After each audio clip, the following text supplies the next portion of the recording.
This is like my 5th time recording this or trying to record this video. I don't know how to do this. I don't know, but I'm struggling.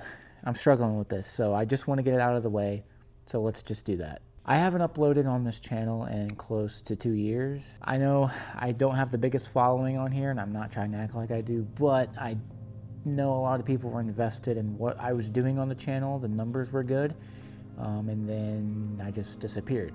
And a lot of that has to do with what happened with the RSX. And sit down, grab a drink, grab something to eat. I'm about to tell you the true story about what happened with the RSX and why things happened the way they happened and why I disappeared from YouTube for 2 years.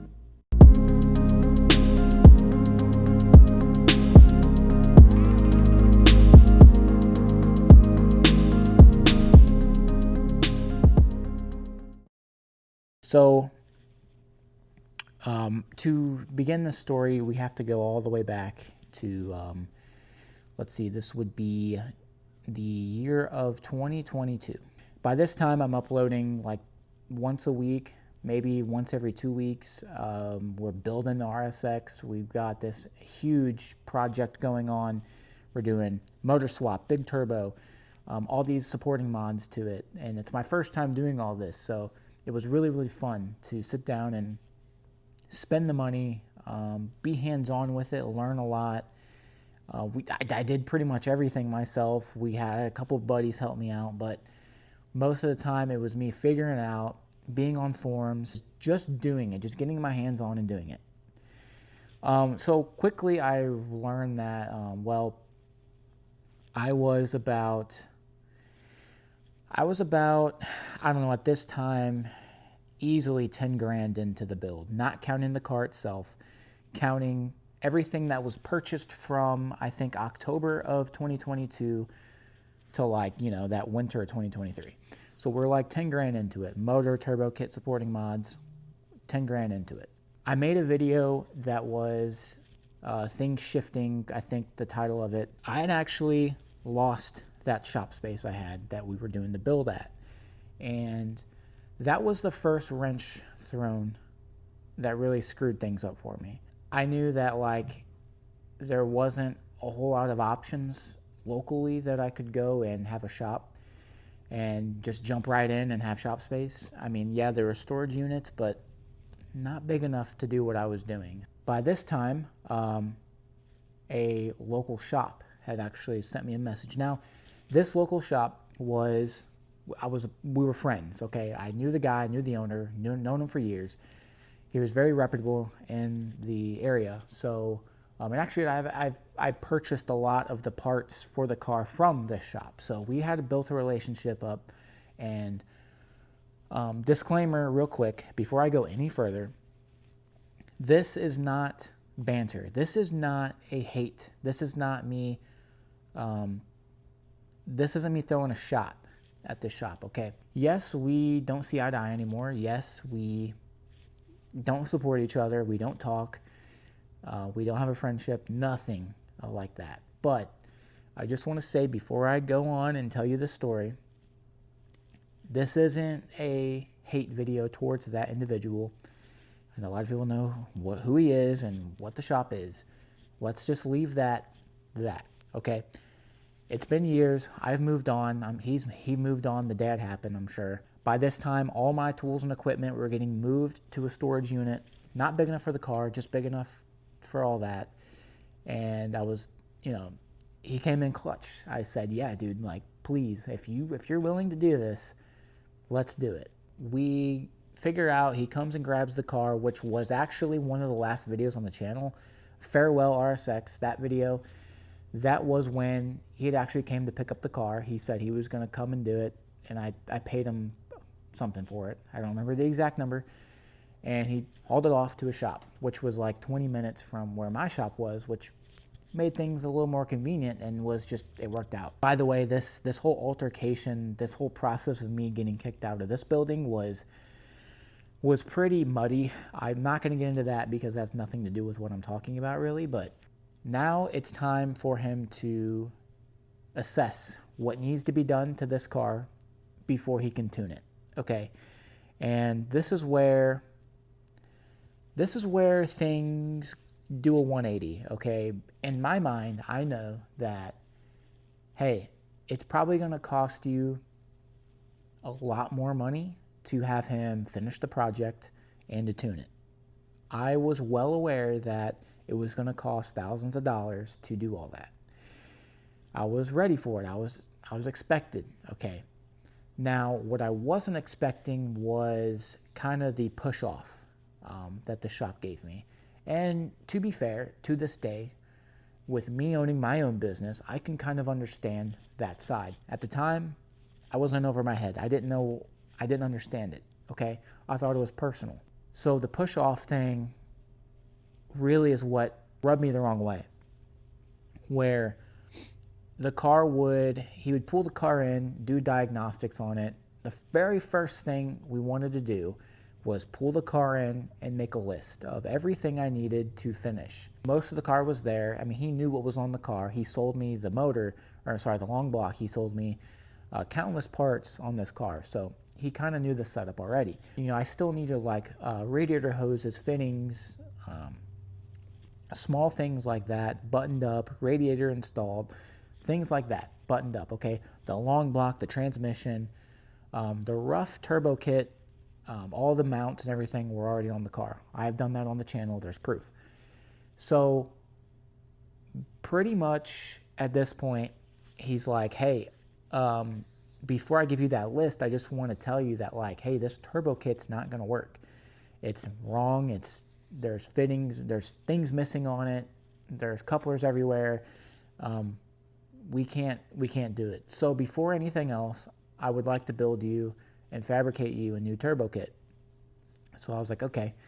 That was like $2,200, $2,300 fabricated just for like a couple pipes and like the blow-off valve and like the exhaust dump and stuff like that was $2,400, okay? Right off the bat, I am $2,300 in, and turbo kit looks awesome. I mean, he did a really good job fabricating it.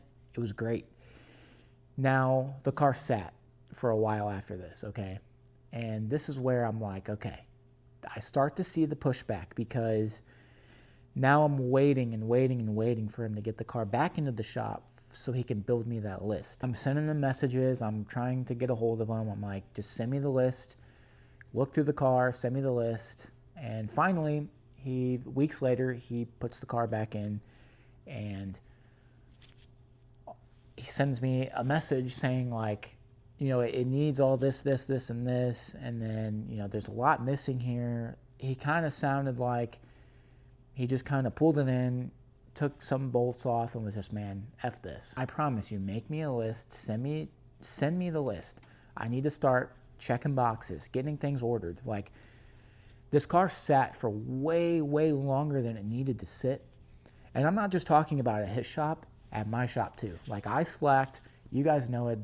The build took, it probably should have taken anywhere from 3 to 4 months to like a year. I've dug myself a hole with this thing to where I don't even know what's going on with it. I have no control over it anymore. I'm trusting that they're doing their job, and for the most part they did. And then finally it hit me to where I'm like, okay, there's weeks later, still no list. All right, nothing. No actual list with prices, I mean. He sent me like, yeah, it needs this, and this, and a bunch of other things. But what I wanted was a list and about what it costs. And I'm like, hey, if I'm going to order through you, give me the prices so I know what to pay you each day, what to kind of dig out, and what needs to be first, what needs to be ordered last, what's a priority, what's not. And that's all I wanted. I wanted the list. I had money. I wanted to just order so we can get this thing going. I was tired of looking at it. I know he was tired of having it on his property. There was no uploads. I know you guys know for a while I went off and did like vlogs for a minute that had nothing to do with the build. I was going to like car meets. I was doing details. Like, I had just nothing to do with the build, okay? And it frustrated me that I needed to make an update video on this car that's been missing. I will admit, this is what I did wrong. I go on Facebook and I make a post and I call them out. I pretty much made in that post, but I made it a whole lot more dramatic than it really was. And I called them out and I said, this is not how you run a business. And lo and behold, he did not like that at all. And I just want to say, to this day, I can understand both sides, and basically told me, come get my car, we're done. He charged me like $1,300 for the labor for him to go in and like make me that list. He's like, you can come get your car when you pay me that $1,300 you owe me. So, I didn't agree with the price, but not my business. I don't set the prices. I just say, you know what, let me just get this over with. I was already in the hole. I pretty much have it towed to one of my buddy's houses that also works on Hondas, and I'm like, hey dude, like, I'm in a corner here. Like, this car should have been done a year ago, and I have nothing to show. So at this point, it's in my buddy's garage. He's working on it. He's working on getting me that list, that price list of all the parts I need. When something interesting happens, when I get a text from him and he says, hey, where's your 4-bar map sensor? I'm trying to see what you need to wire up this wideband, and the wideband's gone. The whole kit's gone. He named off a couple like smaller parts and pieces that were gone, that he's like, hey, like, this thing's not going to work without these parts. And to me, I say, well, they were on the car when I brought it to the other shop, so where are they now? And I know for a fact that the 4-bar map sensor, it was on the channel. 4-bar map sensor, gone. The wideband kit that came with, like the wideband, the O2 stuff for the turbo stuff, gone. Which was funny because I actually bought that from him. So he has a receipt for that stuff. He knows that I got it from him. And some other small stuff that doesn't really matter. But the two main things were like, the wideband thing was like $400. The 4-bar map's $100 sensor. Those things add up when I'm already frustrated with this shop that they gave me the push off. Now they're stealing parts. And I think that was what really rubbed me the wrong way about this whole situation was, yeah, I could be like, man, it's unfortunate that things happened the way they happened, but to find missing parts off a car, I mean, it was just the icing on the cake at the time, and that was what really, really changed my mind about this entire situation. I fell into a slump, okay, that I financially was being strangled, and it just wasn't worth it to me at the time. I had so much going on in my life that I couldn't justify spending any more money on this thing because I've been through so much. This car's been through so much. The guy in my buddy's garage, he actually had been like, hey, if you ever want to get rid of the car, let me know. And, at first I was like, no. But the more and more that I thought about it financially, I was like, you know what? It's going to suck. I love this car so much, but look at what it's doing to you. And, at the time, I just sat there for a couple days contemplating whether if I wanted to get rid of this thing or not. And it was at this time where I was contemplating that I had a door open. I did not want to close this door, but in order for this new door to open, I had to close it. Obviously, I made the choice. It was tough. It was a couple days where I had to really think hard, and I had to really, really think hard about it, and I chose the new door.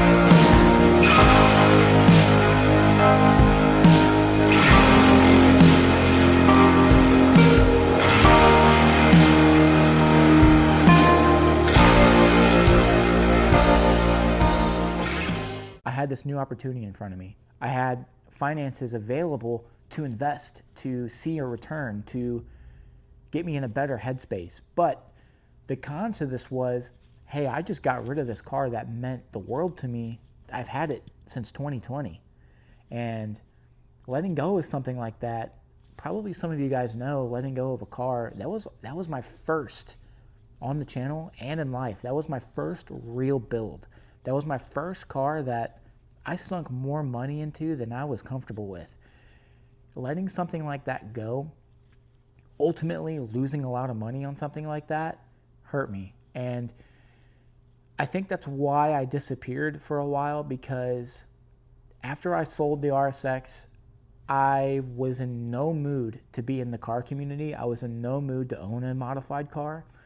I was in no mood to even go to car events or anything. I wanted nothing to do with cars. I wanted nothing to do with owning a cool car, or modifying a car, I should say, going to events. I didn't go to an event for years. I wouldn't have the things that I have around me now if I didn't make that decision. I wouldn't change a thing. I miss the car. I really do, trust me. But I wouldn't change a thing. If I had a time machine and I could only go back to that time frame of selling the car or keeping it, I think I would sell it again. That's kind of what happened to the RSX. Was, I'll sum it up, way in over my head. The classic performance shop screw job. It is what it is. So, thank you guys if you're coming back, if you're subscribed and you come back to watch this, to see me come back. But I have friends that do YouTube, and it's fun to me. I don't make any money off of it. I don't have 1 million subscribers, but it's fun for me to make videos, and it's enjoyable. I get this feeling of satisfaction whenever I edit and upload a video. It's definitely something that's been missing from my life for the last 2 years, that I'm glad to be sitting here with a camera again, and to be in this building, which you guys are going to find out about next video. I'm in such a better place now, and I'm excited for what the future holds. So thank you guys so much, and I will see you guys in the next video.